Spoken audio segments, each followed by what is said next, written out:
Yes. Good evening, good evening, good evening. Welcome to Radio Dumerei. Uh, we do this every Sunday from 3 p.m. to 6:30. Um, I'm your host, Saint-Simon, along with Egbert Eugenio, Willington Ramos, and we have Crystal. We have Cayena Martinez, and we have Lucy. Lucy. Well, I want you guys. It's going to be a very interesting program today. A lot of good stuff coming up. But before I continue, I want you guys to listen up.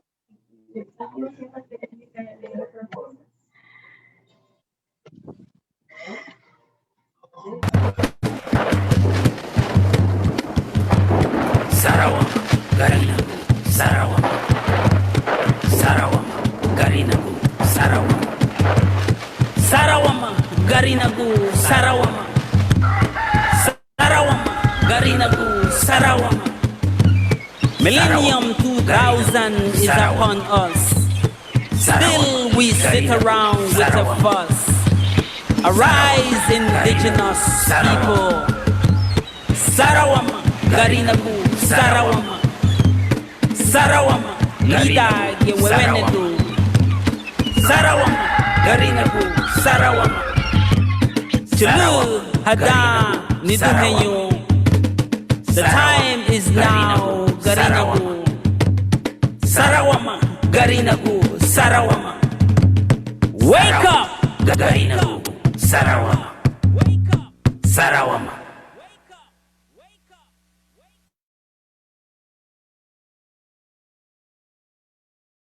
Hello, radio listeners.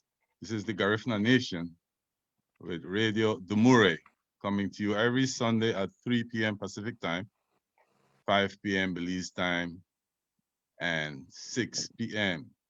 Eastern Standard Time. Today we have 3 segments to the show. The first segment, we are featuring Crystal White with her product that she wants to roll out very soon. And this product is about some spices that she apparently is trying to, get going into the USA culinary milieu. So we want to see what that product looks like. And Saint-Simon, could we roll that? Sure.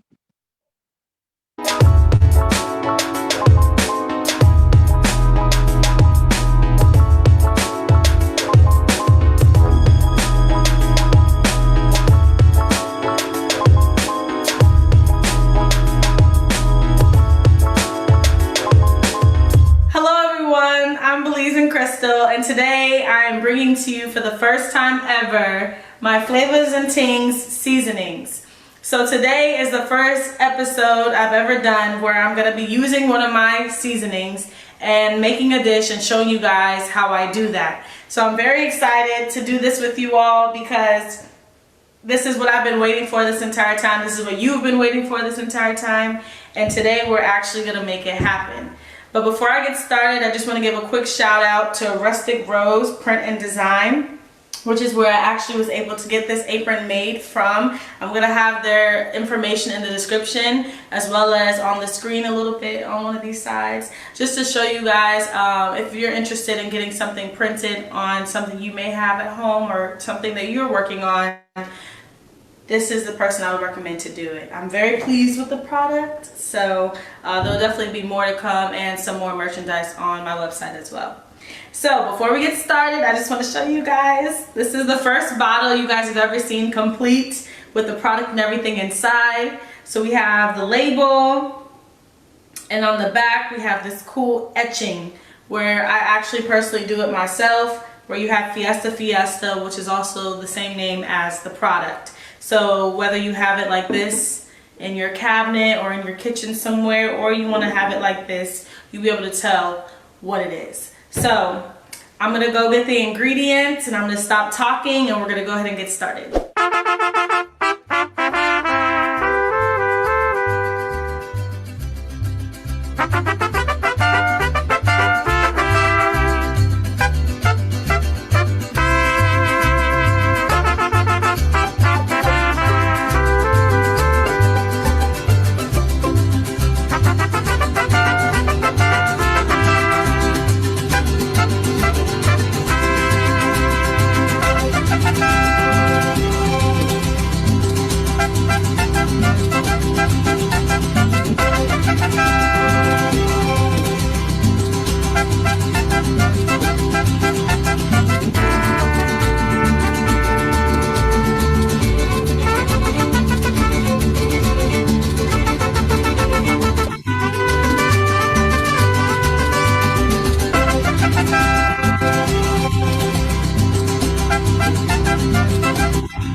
What happened, saying to man?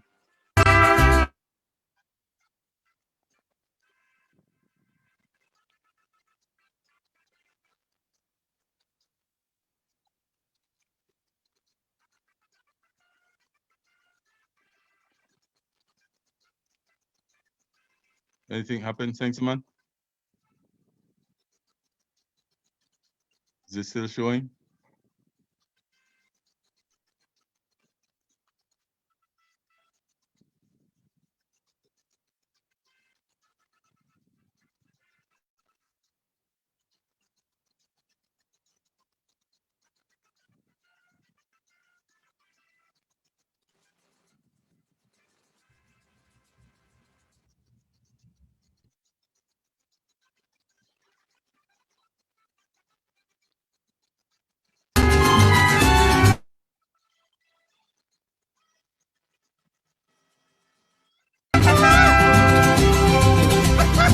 ¡Claro que sí!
Okay guys, so we're all done. It's the moment of truth, my favorite part. It's time to taste the food.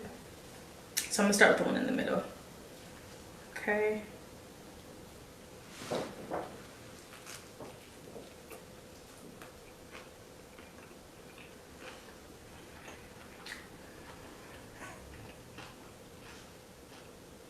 All that hard work. Definitely good. My favorite part outside of the steak would be the sauce. That secret sauce does it every time. One more bite, hold on a side.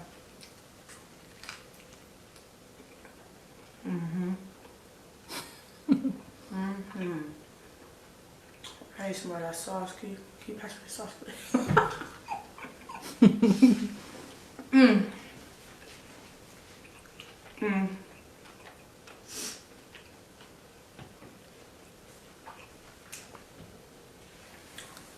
secret sauce coming soon. I'm not gonna keep these good things from you guys, but once I release my secret sauce with my Fiesta combo, you guys are gonna be loving Taco Tuesday every Tuesday, guaranteed, okay? But before I go ahead and finish all this, I just want to say thank you guys so much for watching. Please stay tuned. I have so much more in store. So many different recipes, different cultures. I don't even know which one I'm going to do next, but you know, we love to be international over here. We love for the food to taste like home. That's why our motto, a taste of home wherever you go, is something that we live by and we strive to achieve every single time we make one of our products. So please don't forget to check out our website on December 19th to order your pre-orders for both merchandise as well as the products. And stay tuned for the 1st of January in 2021 where we officially launch and start selling these amazing products. Thank you so much. I'll see you guys next time. Ayo. Yeah, that was nice. Yes. Ayo, Crystal, ayo, Crystal, ayo. Very good, very good product. Could you tell our listeners once more what's the name of your brand? Yes, so my business is Belize and Crystal LLC, but my seasoning business is Flavors and Tings. So I have a website coming on December 19th, 2020, so about a week and a half from now, where people can go on the website and start to pre-order. Good. So maybe my other host will want to, ask some questions with relationship to your product, but I'll go ahead and they'll jump in. So when you roll it out, so there'll be a site where we could buy the product, right? Correct, yes. And that's so you want to tell us more about that? Yes, so at www.belizeincrystal.com. So BELIZEN, just the letter, and Crystal, CRYSTAL.com is where they can find products as well as aprons and some of the merchandise that I have to offer as well. The aprons, okay. So the spices, how do you get the ingredients for the spice? So I actually order in bulk individual spices and herbs. And then once I receive those, I take them and mix them myself to make my own seasonings. And so my goal is basically for when you're cooking, just to only have to use one seasoning, because oftentimes people use 5, 6, 7 just to get one dish. So I try to pack all the flavor in one while also maintaining low sodium. I don't want it to be unhealthy. So Good. Yeah. So I was thinking, Crystal, if somebody, let's say in Belize, see and buy, one of the young people want to do into like spicing, or gardening with spices in it, or Barranco, somewhere, some other village in Belize would like to send some of their spices to you. You think that's something we might want to look into? Absolutely, I'm definitely open. Because the motto is a taste of home wherever you go. I want people from Belize to be able to use the bottle and feel like they're eating something at a local restaurant or at someone's home, like they do back home. So if someone from back home had something to offer where I can sample it and we can get something going, I'm more than open to things like that. Biggest thing here is being international. Yeah, very good. Host, any questions for Crystal? I have one more. So what made you call it Belizean Crystal? So with my mother being from Belize and pretty much growing up with that side of the family, I take a lot of pride in it. Even though I'm Americanized, I just love the culture. I love the food. I love everything about Belize. But it was two things it means is Belize in Crystal is like believe in Crystal. So believing in myself as well as Belize in Crystal because I am Garifuna. So I like to incorporate that. Yeah, kudos, Crystal, on your product. Very, very well done. Very, and we hope to have you again when you roll out the major parts of this product. Any other questions from anybody here? Saint Suman, Wellington. Yeah. Yeah.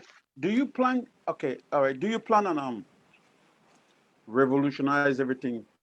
I know you stationed where you're at right now, but you have to have little spots somewhere, LA, Chicago, New York. It has to spread, you know, like Yes, a I franchise.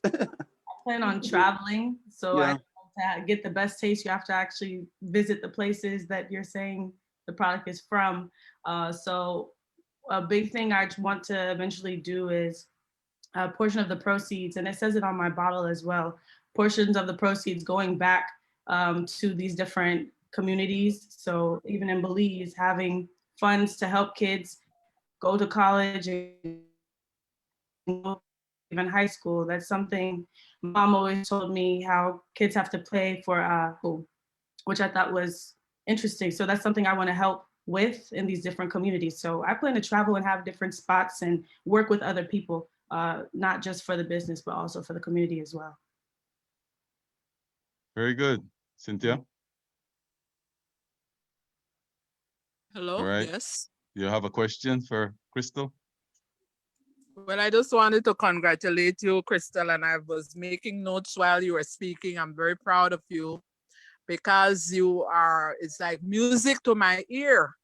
Because as I look at producers here like Marie Sharp and Hot Mamas, and actually your name, Crystal, that Crystal is a very special one because Crystal water here in Belize is from Bowen and Bowen, Barry Bowen. So it is a beautiful thing for Garifuna young person to be an inspiration to others. And I see this as an opportunity for us to change the conversation because most of the businesses I see here in Belize are pioneered by people who are not from here or people who are the workers and not the owners. So this is very inspiring for young people. And I think this is really a breakthrough that you are doing that will inspire other young women here and around the world. So just keep it up. I see the conversation as being a big one because Marie Sharp started small and now her products are all over the world. And our Garifuna people are workers in her business. And similarly with the turmeric factory here, everything is we don't own businesses here as a rule in Belize at any rate. And what I hear from you is like the body shop. The body shop started small. This woman started in London. And what she did was all her sources of her products, she gave credit to the communities that she got the material from. And she gave back to the community and was one of the pioneers of what we call fair trade. So I see a lot of possibilities here, and I want to thank you for helping us to change the conversation. Very good, Cynthia. Well stated. Brother Wellington or Brother Joe, you want to chime in?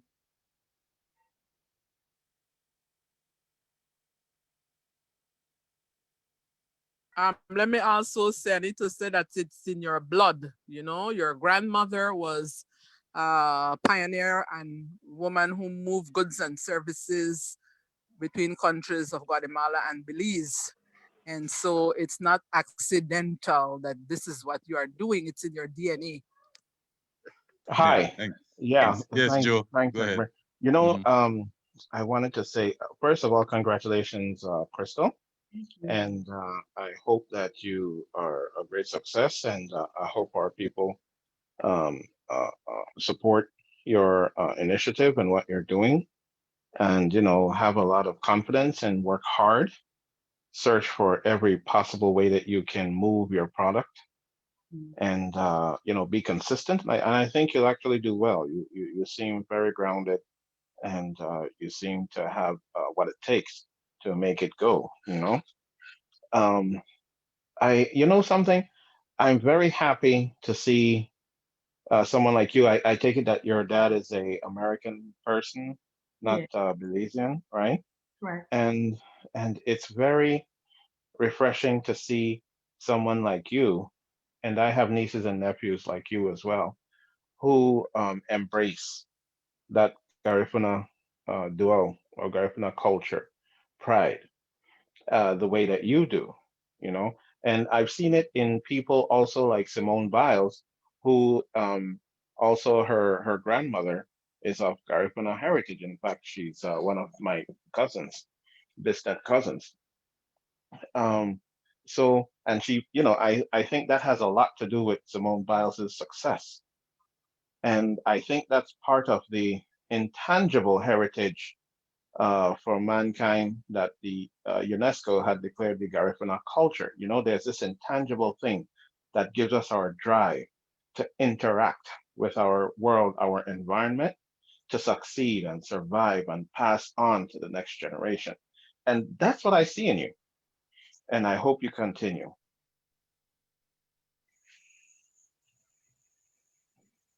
Thank you, Joe. Thank you. Thank you very much. So a lot of kudos to you, Crystal, and I'll give you the last word to as you sign out, and we move on to another segment of our show. You want to tell our listeners something we don't know? Thank you all for having me on the Griffin and Nation. I hope that on December 19th, you guys head over to the website and support, and I look forward to serving you all. Thank you. Thank you very much. All right, Crystal, bye-bye. Good luck with everything. Now we want to segue into the other part of our show, part 2, in which we welcome Kaina Martinez from St. Bites, and Brother Wellington will do the introductory remarks for this segment. Brother Wellington.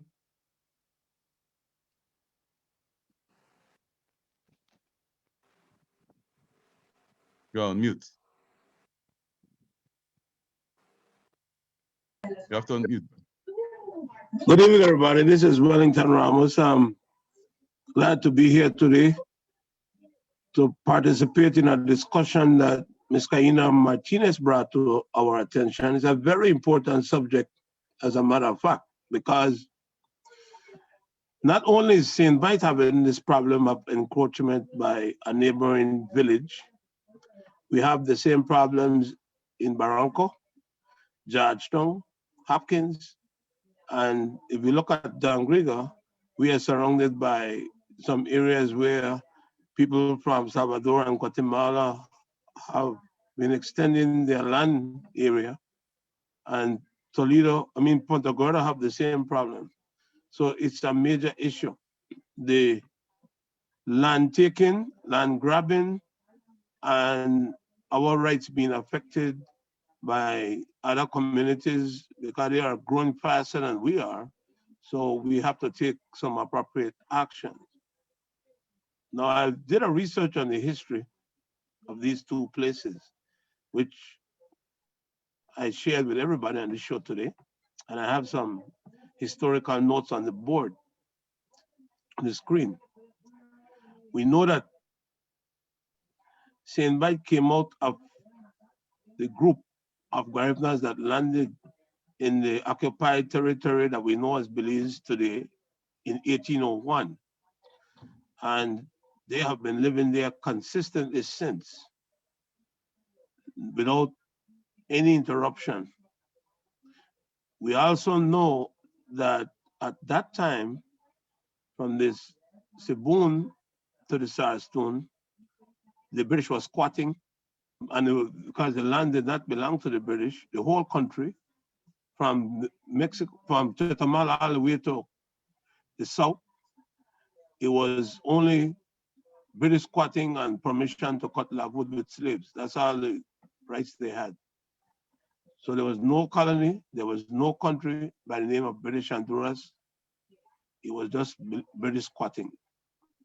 So what I'm saying here is that when the Gariftas landed, like Joe keeps saying, British had no right to grant permission for people to live. There was no place that they would. Then we go to the southern part where we were living. That was controlled from Petén, the province of Petén, Guatemala, under the Captaincy General of Granados. The northern part, Captaincy General and New Spain through Mexico City. Now, what happened was some missionaries came and they occupied a neighboring spot that we know as Placencia. But due to the wars in Central America in the 1820s, they abandoned the whole settlement and they left. When they left in late 1800s, late 1820s, a man by the name of Garbert came and he occupied that area. And then he was going to invite his nephew, Mr. Ely from Scotland, to come and live in that area. And the Ely and the Garberts are the original founders of what we know today as Placencia. But Placencia is going to grow to become a bigger village.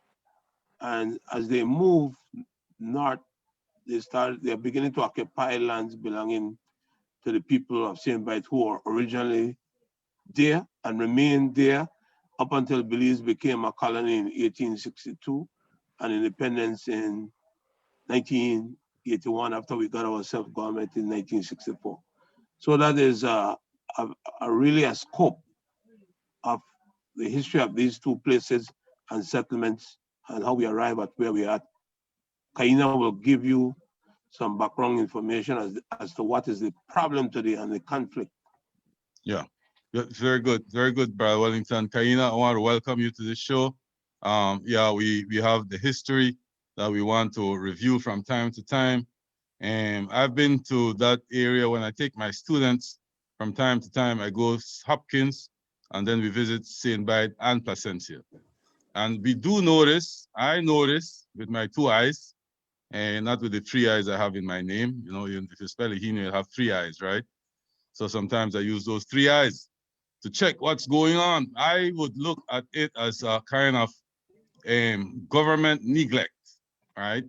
In terms of how I see it, there's a total abandonment by the government. And so we're here to reconfirm with Kaina.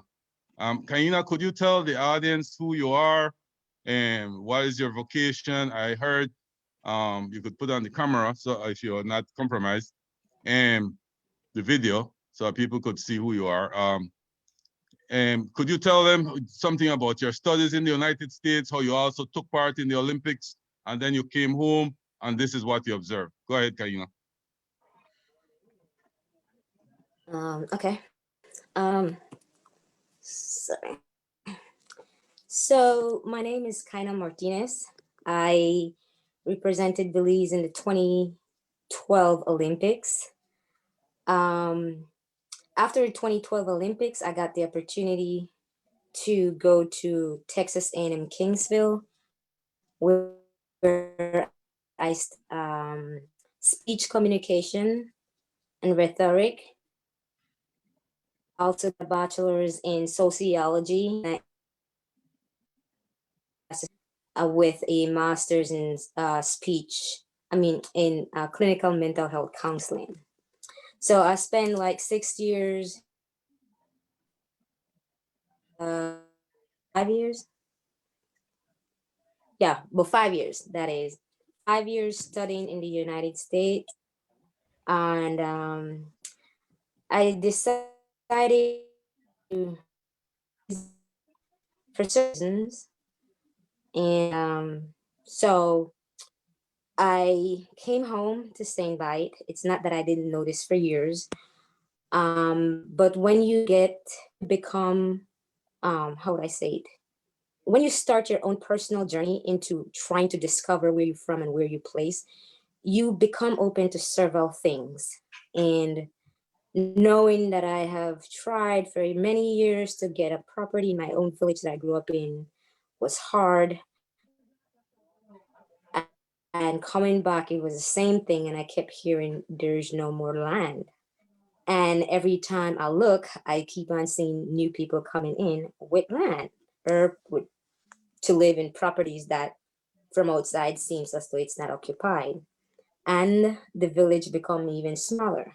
Growing up, I had the privilege to spend time with older people. They were my company because they were always complimenting me and encouraging me as a young person. So I got the privilege of going to the north part and the south part of the village. So I do have an idea where it was. And now that I am at this age that I'm at, and I'm being told that St. Mite, where it is now, or so I hear, where is it now? It's just alarming to me that what's supposed to have been home made me feel displaced because there's nowhere to go. So I guess all in all, the future of our children, I don't have any, but maybe one day I will have, is maybe going to continue being displaced if we don't do anything about it.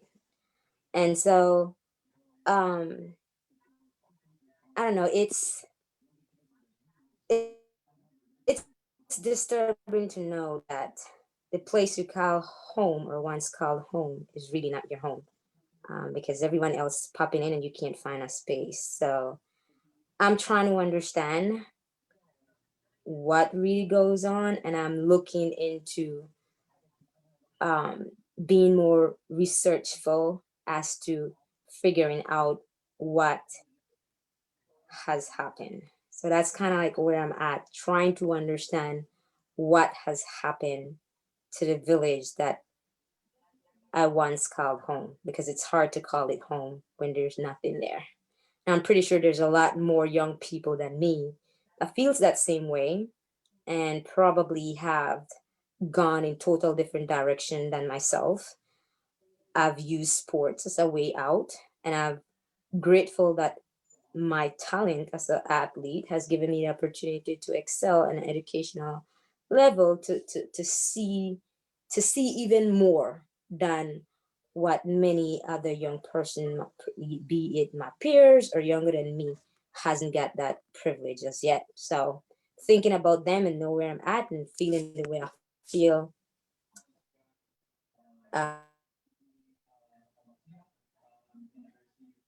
that bigger village that I know really doesn't exist.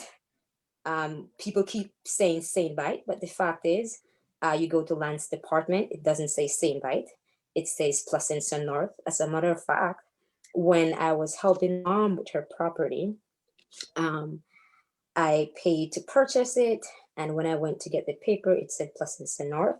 I refused to get the paper, but I was in college, I had to go back.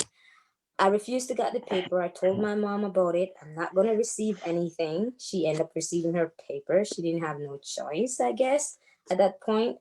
But Semite, in black and white, as far as I'm concerned, when I went to the Belize Land Department or the National Lands Department, whatever the name is that deals with the land in this country, Semite was not on that paper. It says Placentia North. Now, for me, no that I heard anything about changing the name of the village was not only devastating, but was disrespectful to me as a Garifuna person. Because there are many history behind uh, living in Saint Bite and being a near community like Placencia. So I feel like there's a lot of work that needs to get done. Um, I keep on telling myself every time I pass and I see big buildings that are not Garifuna, um, and businesses that are not Garifuna, I keep telling myself one day it's going to change. But I just can't keep telling myself that one day it's going to change. I'm looking to see what is it that I can do to create the change. And that's kind of where I see myself, and is mentally preparing myself for the job, because I don't think it's going to be that easy. Yeah. Egbert, you're on mute. You're on mute, Egbert. Thank you, Kaina. Multitasking here. I want to thank you for that perspective, so that our listeners across the globe can understand May I? what is happening with the encroachment. And I was a little alarmed. I was not little. I was very alarmed that when I traveled, I did not see the name of Saint Bite on the street sides. As I traveled through, what I saw was Southern Placencia and Northern Placencia. So we know that the government of Belize, with their recklessness and lawlessness and no give a damn, disrespecting our people left, right, and center, are getting away with it. So Egbert. I'll hand over to Joe. Go ahead. Egbert, yeah, I have a friend that worked at the lands department. Okay, and it do says Placentia North. Sin bite, they won't have a sin bite in about 20 years. They won't. Yeah, well, But we're not definite about that because we want to challenge that right now. Please they will welcome have a name. there's somebody in the waiting room. Could you admit them? Go ahead, Joe. Yeah, I would tend to agree with Saint-Simon's analysis that there may not be a sing bite in 20 years based on the current trajectory. If you think education is expensive, try ignorance. That's a saying that I wanted to bring to light in view of Kana's concerns. What has happened is are two things: an incredible land grab by the two major political parties that Garinago loved to be a part of. I have posted on my Facebook page something that people found quite funny, where I said, if you ask some Garinago what is their ethnicity, they may say PUP or UDP. That's how strong their identity is with the political party. And thus, it leads to an ignorance about our land and our land rights as a collective people. So, speaking now to Kana's concern, Kana, Saint Bite, like Wellington gave the history, belongs to Garinago. It's not, what do they call it? Northern Placentia or Placencia, something. Northern Placencia. They changed the name already. They changed the name without That us was knowing. done, listen to me, that was done under these stupid political parties that we go Google Gaga over and that we hate each other over. You're right. While these political parties are there doing something very bad to us, and we're Okay. not paying attention to that. We're All just right, paying attention to one another. Good. All right, Joe. Let's get back to the main issue here. What is However, happening is, yeah, go ahead, finish up the part because I want to get back to the issue that we Okay, need to focus on. The issue that we're going to focus on, Mr. Egbert, is that our people need to be aware that Saint Bite belongs to Garinago. It doesn't belong to the government. We are just watching as the government take our land and we say nothing. Why? Good. Because we're not aware of our rights. And Yeah, we okay. have been at the wheel, sleeping at the wheel for such a long time. And it's time we Good. have to wake up and claim our land. Point taken. I want to invite Brother Earl Basket from St. Lucia. All right, Brother Earl Basket works with the Reparation Center with the University of the West Indies. And so this issue of land loss and misrepresentation of our territory is going to get addressed at the highest level. We're not joking around with the government of Belize anymore. Earl, I want you to introduce yourself, tell the listeners across the globe how we are working together with the Garifuna Nation. Welcome, Earl, to Radio Dumerei. Brother Earl?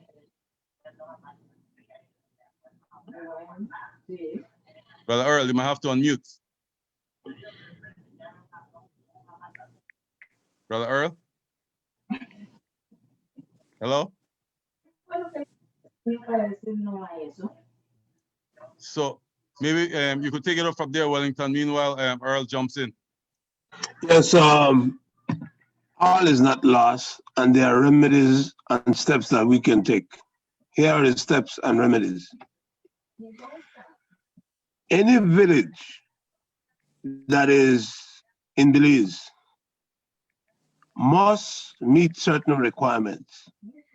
One, it must have at least 100 residents. That's number one. Two, the people must petition for village status, and that goes to the House of Representatives, and a statute of instrument is drafted, and then the village is recorded in the Gazette and published as a new village in the country of Belize. The village must maintain its population in order to be called a village. Yeah, Brother Earl. Brother Earl. Hello. Go ahead, Brother Earl. Hold on,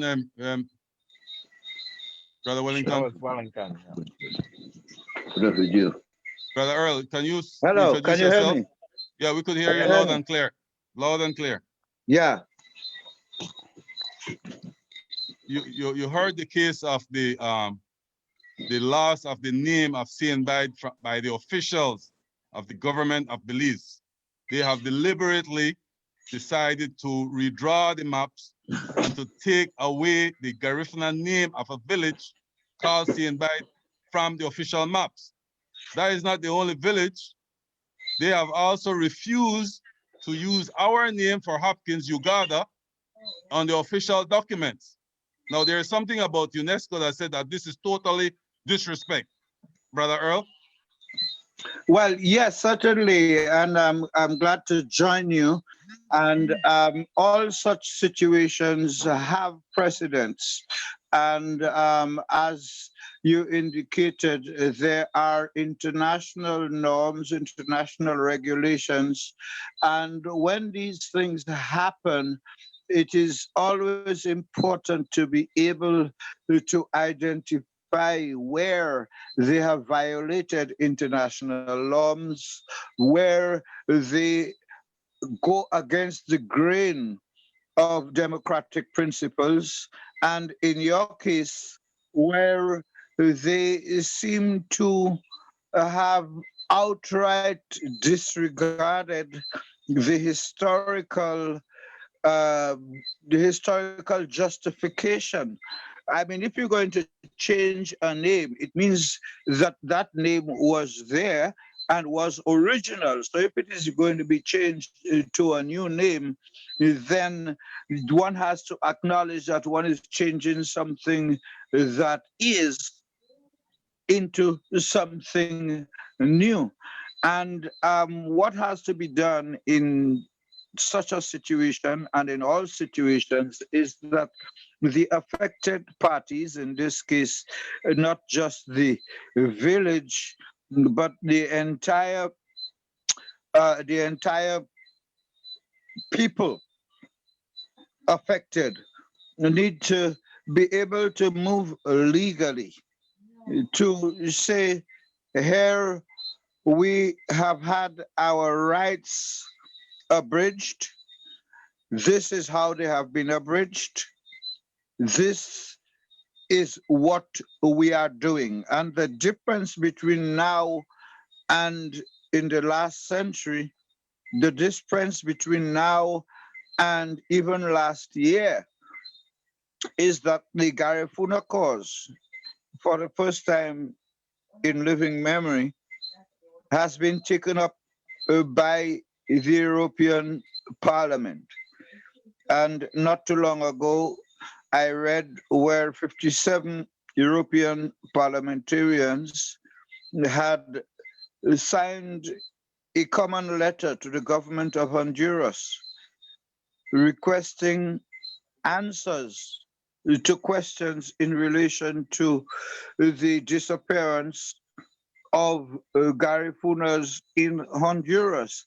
Now, that is very big because for 7 years, the 14 governments of CARICOM have been trying to get the European Union to meet with them to discuss reparations for slavery and native genocide. And the European Union has not responded.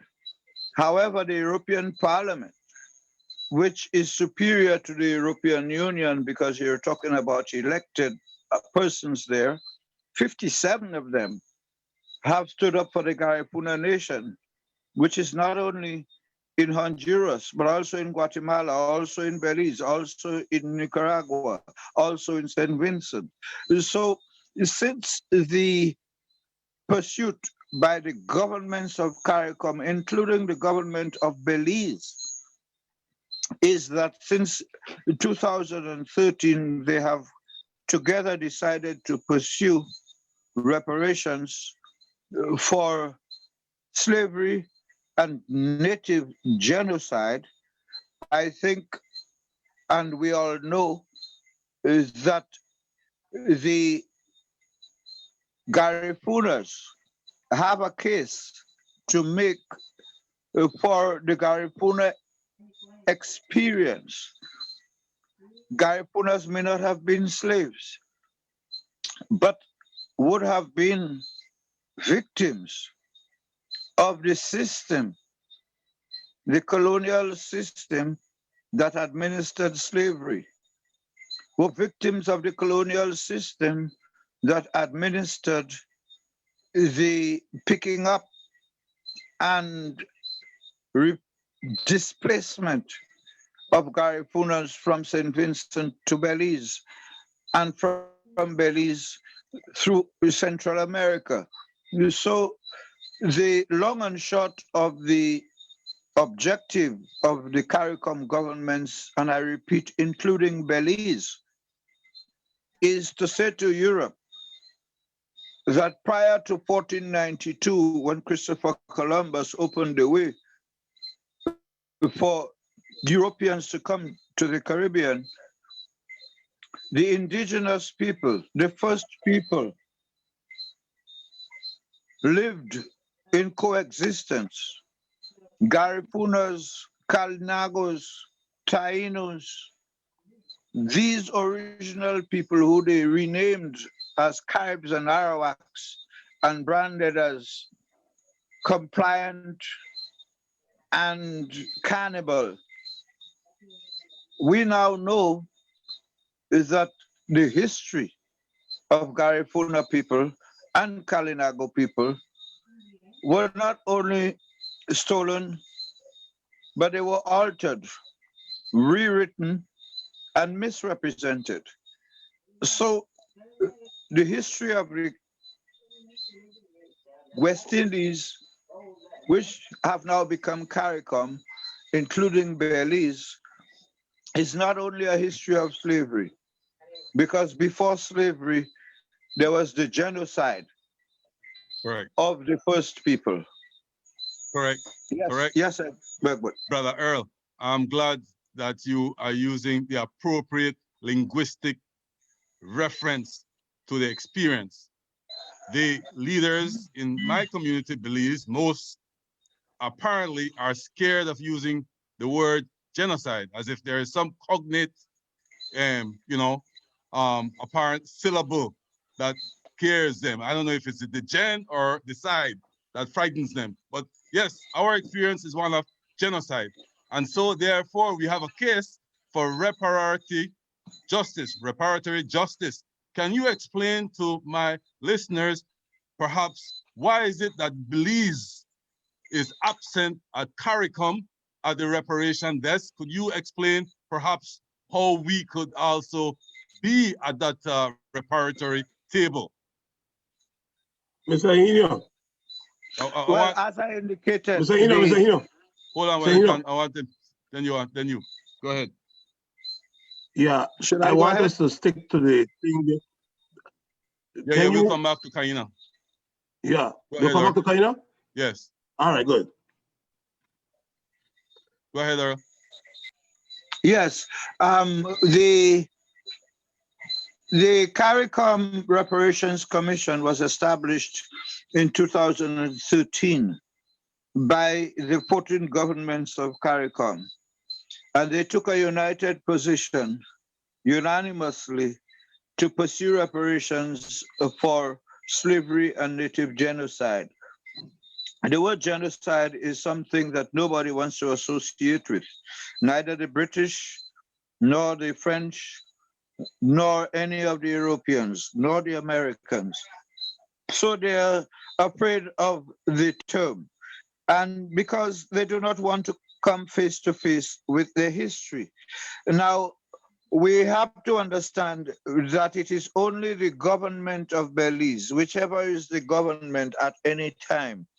Whoever was the government of Belize in 2013 signed up on behalf of Belize permanently, forever, until Belize as a government decides to pull out of that agreement, then Belize is part of it.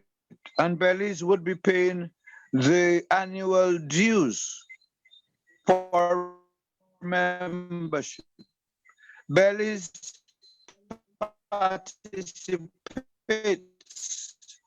in the CARICOM meetings operations and therefore is a member of CARICOM pursuing reparations for slavery and native genocide from Europe for all the CARICOM territories, including Belize. The complication here, however, is that it is up to each government to appoint a national reparations committee. And Belize is the only government in CARICOM as we speak that has not yet appointed such a committee. Good. And That's what I want. And That's what I therefore, want my listeners to hear. and therefore, it is up to Belize and Belizeans and the Garifunas in Belize Correct. and Belizeans who are interested in Tell them. reparatory justice to Tell be them, Earl. able to request from your government information as to why a national committee has not yet been established. Since 20 whatever. I want them to, so I wanted to go back to Kaina and Kaina Martinez so as to know the reason why they don't perhaps want to getting all this money to travel to CARICOM, have meetings, and not addressing our issues. Go ahead, Wellington. I don't think that there are two things here.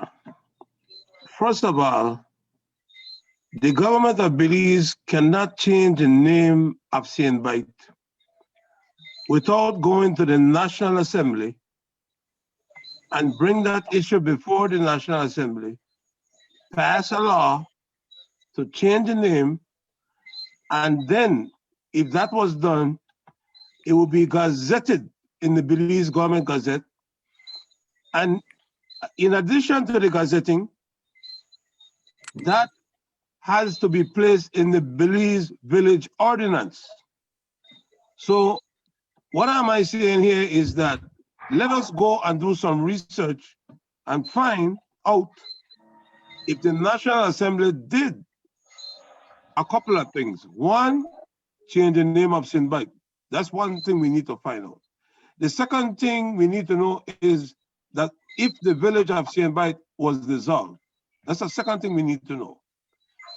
If there is no legal name change in the National Assembly, it was never gazetted, then nothing was done but what we call a political party in government doing a circus exercise. All right, we could The do last that. village that was dissolved in Belize that I know of was Independence Village. There was a time in Stan Creek District when Brown and Root came and Hercules came and they attracted a lot of workers next to Mango Creek.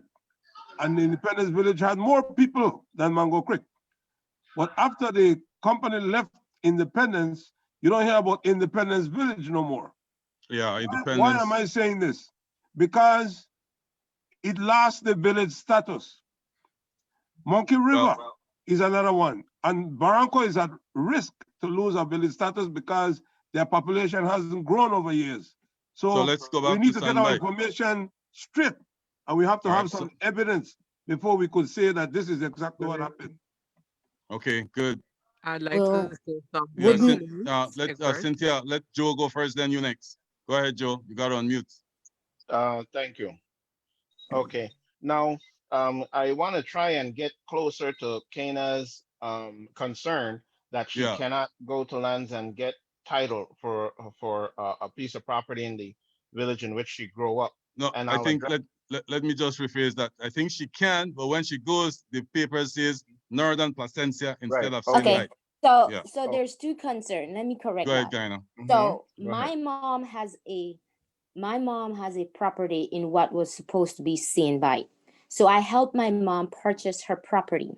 I went to Lands Department, and at Lands Department, when I start reading what the document of land and survey from the Ministry of Natural Resources said was Placencia North as registered section. So I'm like, where is Saint Mite? Saint Mite doesn't exist. The guy was like, that was just for land's purposes. And I'm like, it doesn't make any sense because if it's not in black and white stating Saint Mite, then Saint Mite doesn't exist. I refuse to take my mom's document paper because I emotionally I was wrecked, one. And secondly, I was in awe and surprised that Samite wasn't there because the last time I dealt with my mother's property, Samite was still exists, which was probably 2 years before I went for the final paper or should have got the final paper. And my other thing is I cannot own any property in Samite. I've been trying for decades. And I'm at a point Yes. where I'm like, I want to create a business to give to the young people and utilize my skills as a mental health specialist as well as an accomplished Gleason athlete to these young people. And I cannot do anything for these kids. I can't even do anything for myself in my own village, which makes me feel like, where do I belong? So, Yeah. and I've I'm not had the that only same one. experience like you, Kiana, many years ago when I had to like Okay. stand up to the authorities, but that's So history. We're gonna talk about that another time. okay. Go ahead, So Joe. I wanted Then to Cynthia. continue saying that how as long as we Garinago are acknowledging that the government is supposed to give us title and we're supposed to pay for land that we already own, then this system will persist. It will not change. And let's get used to it. And it's also genocide that we are helping the government to commit genocide against ourselves, self-genocide, by acknowledging the government's system of giving us title to land we already own. It pains me to hear things like what Kana is saying that they go pay for their land. You can't pay for land that you already own, but we have to go and assert our rights so that the government leaves the territory. As far as this village thing is concerned, no, we are not a village. We are a territory. A village is a function of the government of the nation. We are not a village. We are not a function of the government. We are a territory. As Garifuna, we are a territory, and we must learn to accept these different terms and these different systems under which we control our land. We must stop seeking title from the government and pay for the land. We already own the land. Why are we paying for it? We must assert our rights to our title, our collective title from the government. That is the direction that we must go. Once we get a title from the government, our territorial title, then the village of Hopkins, the land will belong to the families who have been living there and controlling that land without having to pay for it.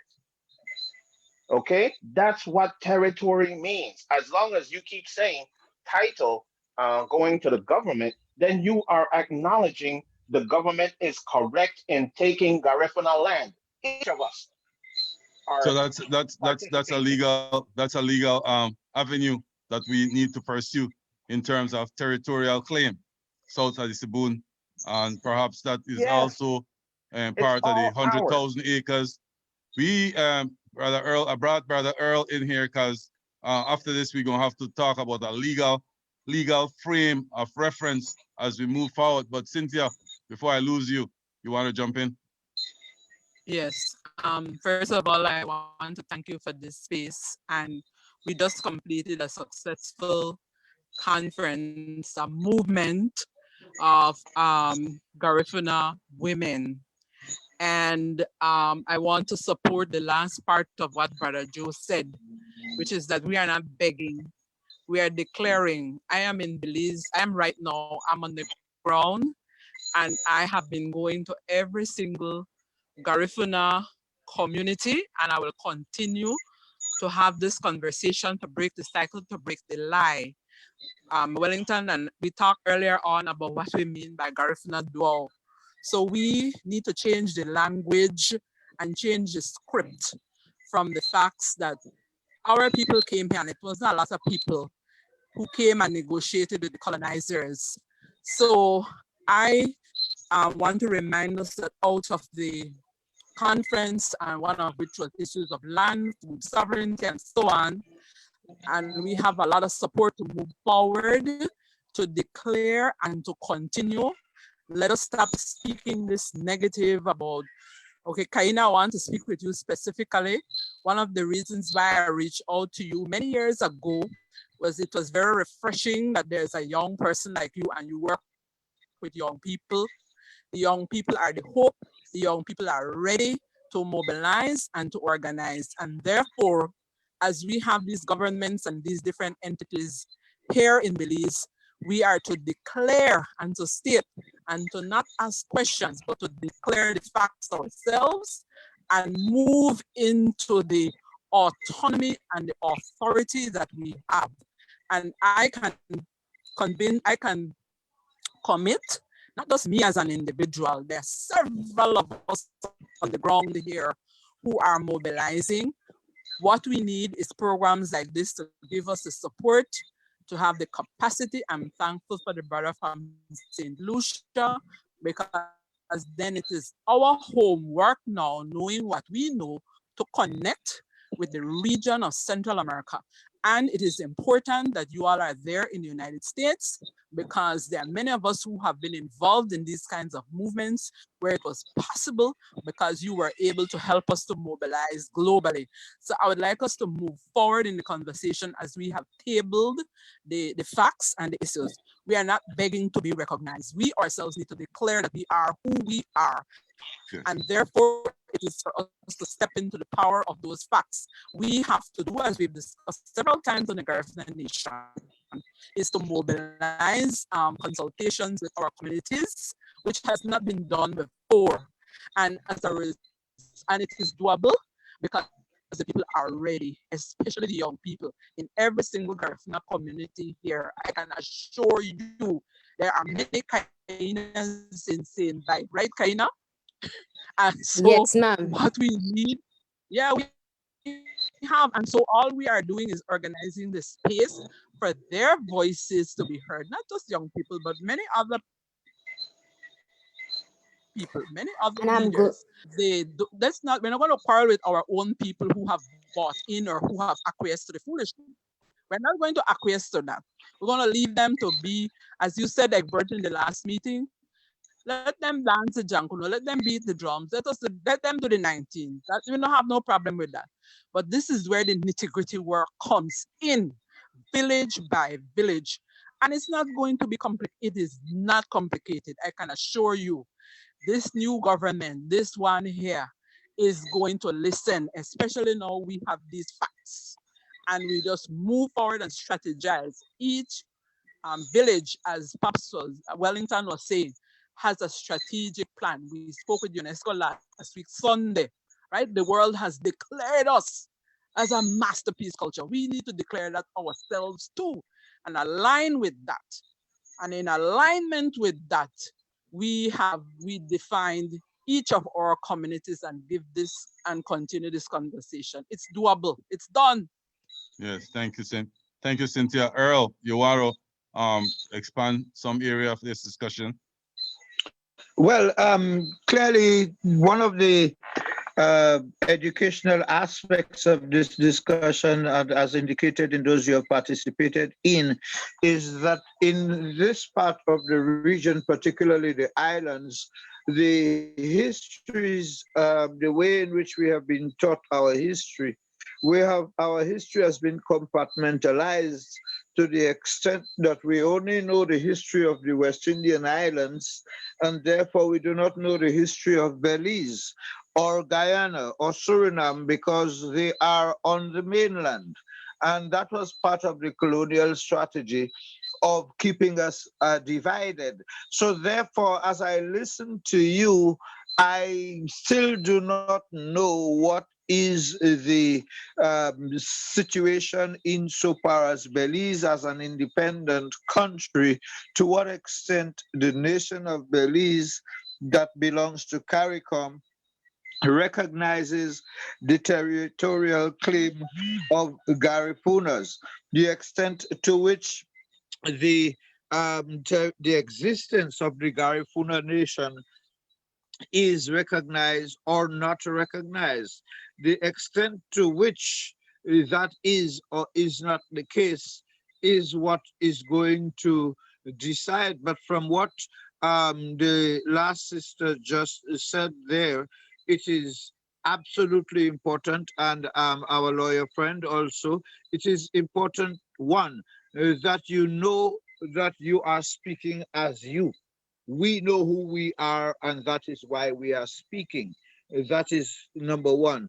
And number two has to be that you do the necessary research to ensure that if you say that the government has changed the name of a village, then it is because you are aware that it has been done. And as the gentleman pointed out, there are legal approaches to that. And until those legal things are done, then the rest is, like somebody else said, just dancing in mud. However, where there is smoke, there is fire.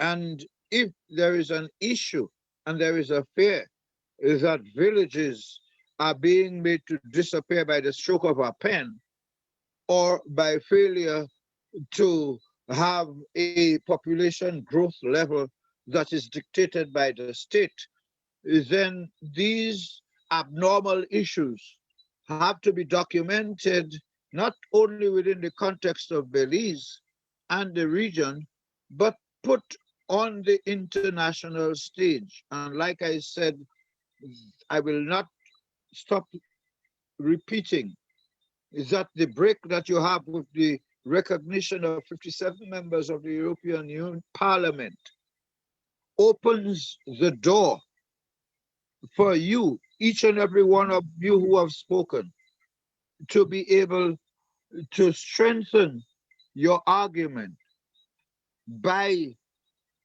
putting it within the context of colonial operations within an independent state, affecting the first people who historically are the original people. And if the European Parliament can stand up for Garifunas in Honduras, a certain number, less than 10, and every one is important, if the European Parliament can go out on a limb for Garifunas who have disappeared in Honduras, then many more will be prepared to stand up for Garifunas being made to reduced to having to buy lands that are already theirs. And like the speaker earlier said, you cannot buy what is already yours. So if there are those among you who are prepared to buy what is already yours, you have a lot of education to do, not only among the young people who are ready, but among their parents and the elderly ones, like the one who just spoke, who cannot get to operate within the communities because of colonial considerations where the name or the status or the existence of a village, a community, can disappear either by virtue of the stroke of a pen or by virtue of allegation that couples didn't make enough children regular enough. Yeah. Yeah, I picked up on that. And like Cynthia said, we are not begging. Can you hear me? We just want to, like, make sure that the history is retold properly, and so we just fall and Hello? step in line with what is rightfully ours. Go ahead, Cynthia, or I think it was somebody had their hand up. Yes, I wanted to say that so strategically we also have allies locally. Like we have the case of Hopkins with the land situation, which I won't go into the details. Yes. The challenge that the brother brought about the Garifuna nation is an important one, and it is important immediately to put these governments on notice. One, it is to give an affirmation and acclamation that we know that we need to open our mouths and just declare what are the facts. We have several of our leadership who are aligned with this kind of approach. We have, for example, Nigel Petillo, who has been mobilizing on that very principle that you don't beg or ask for what is already yours. And so I see precedence has already been set with the Maya. So we can ally very wisely with the fact that the Maya were able to get recognition for their lands by taking the Belize government to court. So I just see that we have a network of very powerful people and resources. So in the next couple of days, when people have celebrating Christmas and so on, I celebrate, but that's the time I do my best work. This is a time and an opportunity for us interaction with these issues. And we have people, young people, elders whom we can mobilize to organize so that we go into 2021 with great clarity and we have some milestones of things that we are going to achieve. I see that we are going to look at the reparation movement, Yes. the process of education and information of our people, programs like this. I make a commitment that we will have conversations like this on all the media in Belize. Why not? So that Yes.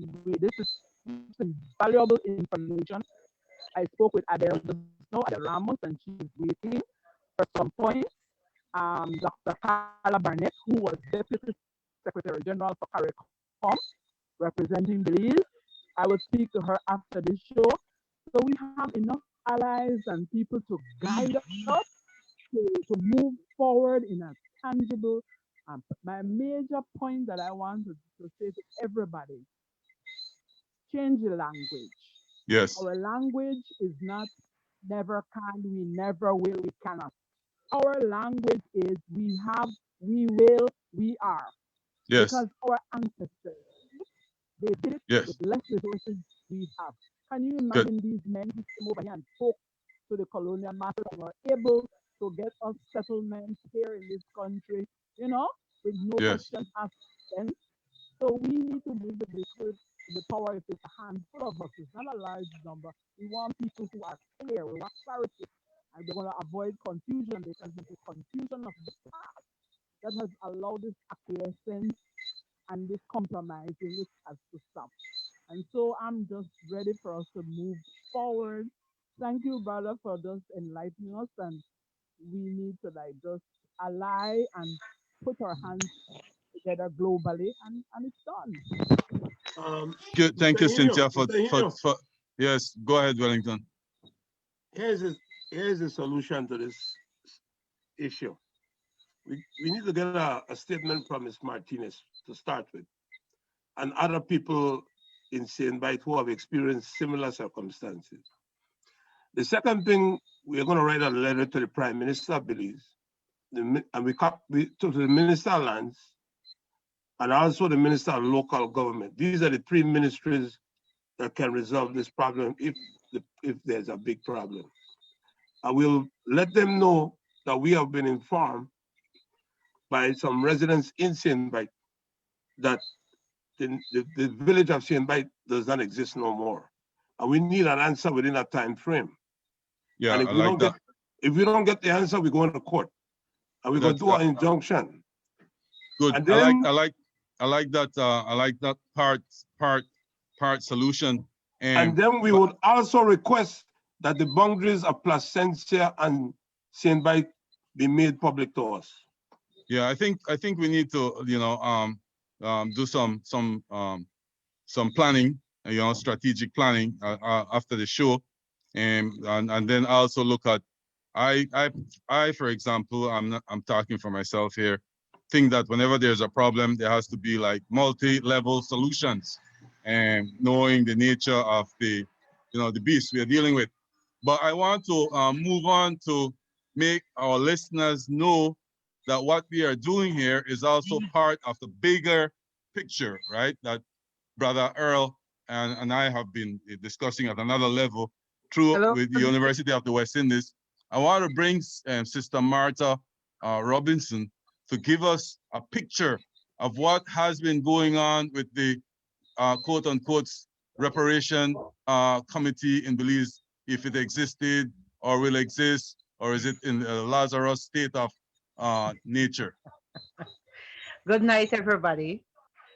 Good night, and thanks very much for this opportunity, Mr. Eugenio, and the panel and everybody else. First of all, the Reparation Commission in Belize was active in 2012, 2013, all up to 2014. From then, it has died a little, and we need to revitalize the Reparation Commission. It was managed through the Venezuelan Institute, and since they have had problem with the US and all of that, and their that institute has closed down in Belize, is no longer functioning, and that's the reason why we need to charter the way forward.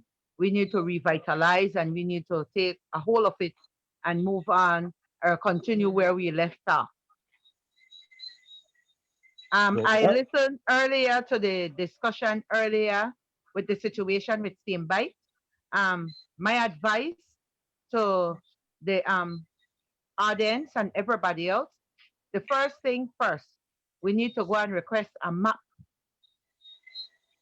from the Lands Department to request a map of the peninsula itself, because then you will know if the demarcation of St. Bite is there, or if it has disappeared and renamed to North Placencia, right?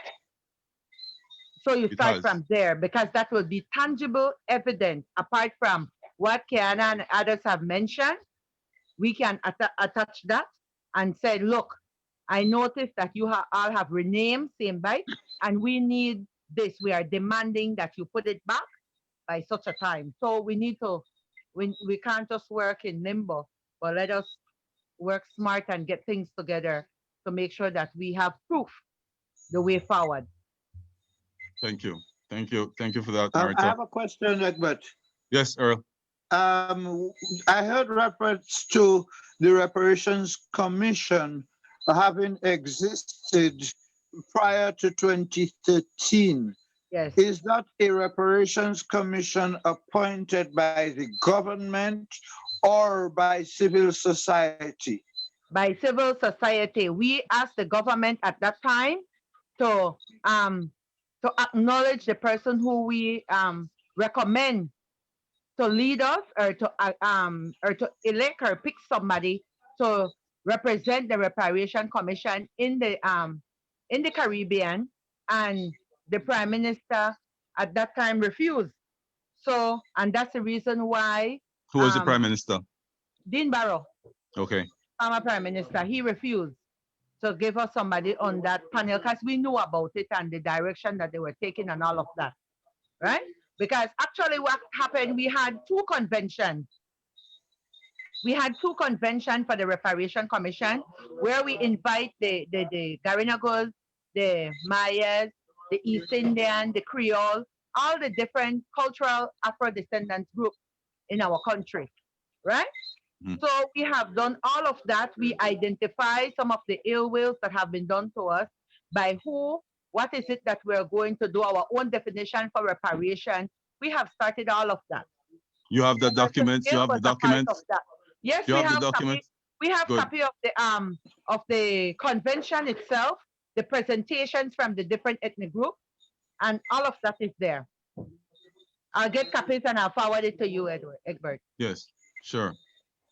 Yes, Good. that So is absolutely important because the complication we have is that when it comes to reparations, you have two different interpretations of reparations here. Your Yes. reparations commission is looking for reparations and reparatory justice for the various groups Yes. that you mentioned within Belize. Yes. The CARICOM Reparations Commission is looking for reparations from Europe for slavery and And native genocide. genocide that affected all of the groups that you have mentioned. Yes. In that context, your argument will be not against the government of Belize, but an argument against the effects of the colonial impositions over Yes. centuries Yes. that have been inherited both Yes. by the Garifunas today and by the government of Belize today, whoever comprises that government. And what you are seeking is therefore that the Europeans make available that restitution in ways that CARICOM will decide. And that, in your case, would include how your original lands got out of your control. yes, Why now there are people around you who are being told that you have to buy back your lands. That is a historical injustice that is beyond the government of Belize. It is something that would have been implemented by the colonial government. And therefore, you will be asking the government of Belize to undo and correct a historical anomaly that had been created by the colonials, who are the ones at the European Union, and where you already have a foot that is going to say, hello, we messed those people's lives up for centuries. And in this 21st century, we have to deliver on the reparatory justice. So it will take some time to sink in, but you have two struggles. One, to at home use the precedents, as our legal friends will tell you, precedents go far in law. And since the Mayans have been able to take the state to court and win that case, you have a precedent. And the reasons that forced the state to agree to the Mayans cannot be different when it comes to the Garifunas and the East Indians and anybody else whose original lands are no longer theirs. So it is one thing to be correctly saying we want our lands back. But by saying we want our lands back, you are either admitting or acknowledging that it is no longer yours. So there is the legal fact that it may longer be yours, but there is the historical fact that it can never not be yours because it always was yours. But these issues are settled in courts. And in the context of the Caribbean, it has to be the international courts, the United Nations in particular. And with St. Vincent, a Caribbean country, in the presidency of the United Nations Security Council for the next 6 months, it is important that we make use of the existence of Caribbean people in senior places on the world stage. These moments only come once in a lifetime. The smallest country in history to have been president of the United Nations Security Council. It's one of us. Ralph Gonsalves, the Prime Minister of St. Vincent, was the founder of the reparations movement in CARICOM. Similarly, the President of the European Union, as we speak, who was able to gather those 57 people for the Garifunas in Honduras, is a representative of the Dutch Parliament, but also has Caribbean roots. And we have to make use of those opportunities where people who look like us, feel like us, and are part of us are controlling the levers of international power to say to them that they can help us. And my last word, name was mentioned of Carla Barnett. Yeah. I knew her as a journalist, attending her meetings as Deputy Secretary General at CARICOM, and she would be an excellent advisor on a way forward for you in terms of going through the diplomatic and legal channels beyond where we are. I think Carla Barnett will be able to give some sound advice.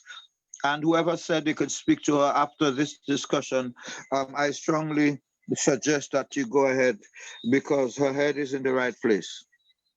Thank you, Earl. Thank you for all that you just stated, so as to give us, clarity in the possibility of claiming what was ours. And like Cynthia said, we're not begging. We all have credentials, right? Wellington has a master's degree. We all know he's clear-headed. He could speak to the politics and the history of the issue. Cynthia has a master's in development. Kaina, you have your credentials. You got your master's degree. You too, Miss Martha, you got your credentials. So we will show our credentials. Because we are not pirates. We come clear. Do unto others as you would like them do unto you. Is one of the greatest, philosophical way of dealing with human beings. We have been mistreated, misrepresented, and of course, my favorite word that some people are afraid to use, I might even want to use it in a verb instead of a noun. We have been genocided. I'll make up a new word. We have been genocided by the British. It's a factual statement. So every now and again, we could make new words. It's not a noun, it was an action, transitive verb. You are a linguist, use the word properly. Jennifer, I haven't heard from you. Do you have a problem with the genocide of people? Jennifer Williams, you want to say something? Before we sign off, and Lee Rivera. You have to unmute, Jennifer. Well, the floor is open for the last statements. We have been here for an hour and a half. Brother Wellington? Yeah, I just want to say that for the Prime Minister not to have agreed to sign on to the reparations movement is a gross neglect on his part, knowing that all of the groups that you mentioned, Ms. Robinson, they currently live in Belize, are qualified members for reparations because they've always, all of us have been wrong. The East Indians, by the British taking them out of India, dumping them in all these countries all over the world, the Mayas for the Spanish killing them and running from Mexico into Belize, from Guatemala, back and forth. Even the Mennonites, they were wrong because they were killed and religiously persecuted. And they came out of Germany and other parts of Europe. So you have to bring back those groups in to be a part of the reparations movement because they all qualify. Yeah, Brother Wellington and Miss Martha Robinson, I'm smiling because, the movement of reparations has certain responsibilities. And so we here, I'm declaring, right, President Garifuna Nation, we, Garifuna Nation, will be on the reparations committee. Whether the other groups want to be along is their business. That's how I Exactly. look at it. Whether they want to be along with us, it's their business. I'm not going to carry anybody's water. They have water carriers. You want to carry somebody else's cross? Not my problem. I'm carrying my people's cross all the way that it should be carried. I'm not going to fight for somebody else who doesn't want to be there. You know We what I will mean? fight for our people. This is no free lunch. You're not going to come on my boat and ride for free. Do your work. I'm doing my work as it is presently for my people. So Martha Robinson and Wellington, as part of the reparations movement, welcome on board. Who wants to come on this train? It's not waiting. We are on the move. Exactly. And we have our credentials. Get your credentials ready, polish it up, because we're going to present it to the authorities. Our forefathers maybe had different type of credentials, but now we went to the best schools. We passed the exam in spite of. I got my whatever paper they have it, with the names there in the university stamp, whatever. I got my credentials. What else they want? So we on the move. And with people like Brother Earl, who will come on time to time to guide us, we definitely on the positive. Last word for you, Joe. Okay. I think that it would be in the best interest of the Garifuna Nation to have a lands committee to guide Garifuna Nation's actions in Belize and throughout Central America in pursuing these issues legally in those countries. As you guys heard Brother Earl tell us of the international perspective on our case, which is very strong. But we need, as Garifuna Nation, to take that international perspective, apply it locally in the different nations in Central America, so that we can start to see the action, so that Cana can feel safe. Her land is there for generations to come, for us to use, for us to develop. Yes. And for us to grow. Yes, and Saint Bite is not the only case. You want to look at Hopkins. Why is it that the name Uganda is not listed as the way our ancestors used to refer to it, Uganda? And why is it that PG is not being referred to as Piney officially? Because that's the way our ancestors. So we're not going to stop here, there. We're going to take it to the full extent. Because I heard there was one man in Dangriga who went and changed a street name by himself. All he did was went to town board, and I don't know, but I want to investigate that case too. So there's not just the Saint Bite issue. There are other issues we want to keep our eyes open beyond to the horizon and other horizons that come to meet us. Last word, Jennifer. Cynthia? Yes, Yes, Jennifer, go ahead. Very thankful that you mentioned. Let Jennifer go first, Cynthia, then you next. Okay, I'm glad to hear that we are not talking about the reparations and getting our young people on board.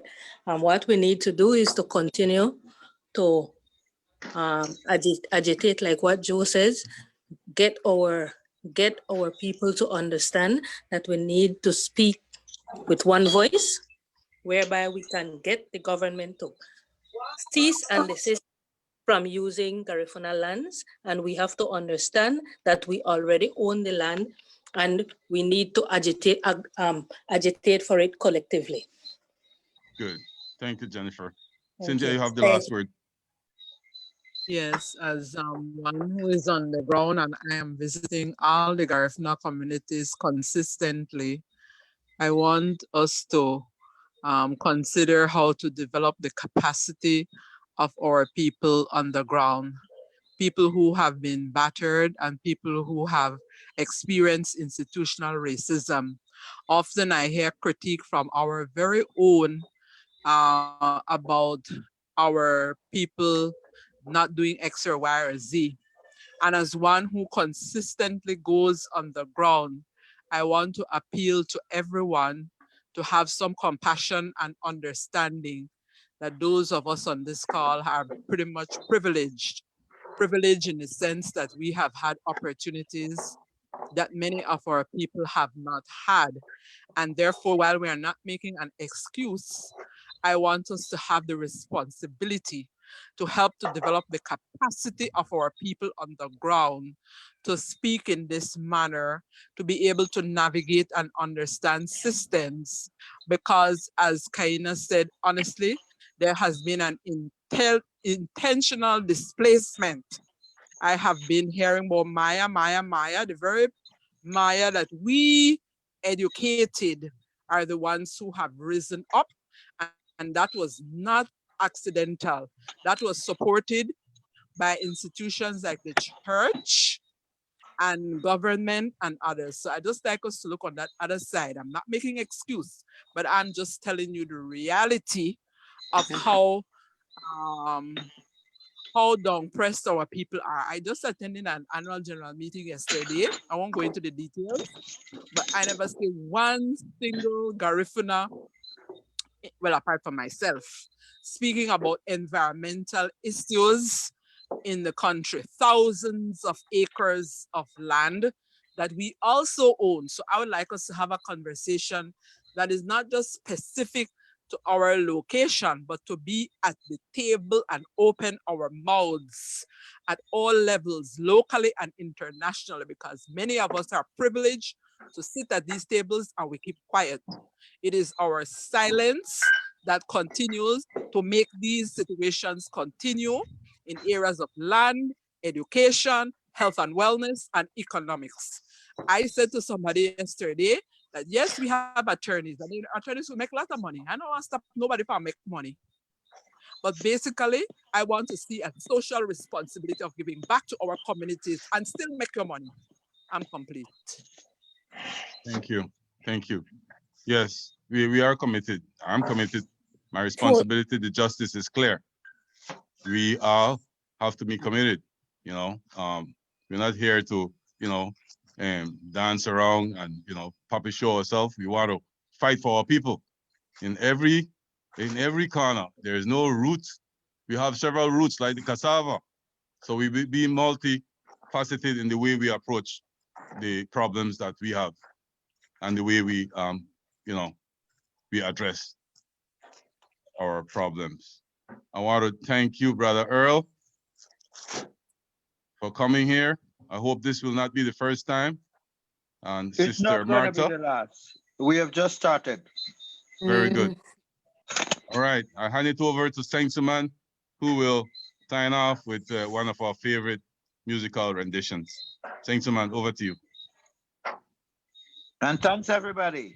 Thank you. Thank you, Turl. Thank you. And good night. Thank you, Kaina. Good night. Kaina, could you give me a phone number? Okay. Who just Put asked it for in. Yeah, put it in chat. This is Egbert. Okay. All right, Saint-Simon. We sign off with Rodel Castillo, Sarawama.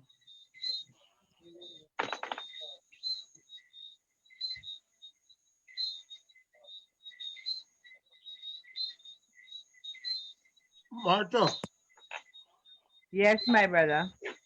how much is the map of St. Bay going to cost? We can ask for it. We can make the request using the Garifuna Nation letterhead, and it will have a minimal cost and for an individual to go in and request it. What if the man tell you they don't have no map of St. Bay?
Hey, Saint Man, that's it.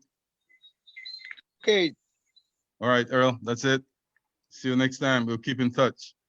We might want to talk to our brother from St. Vincent next in our next show. Ah, but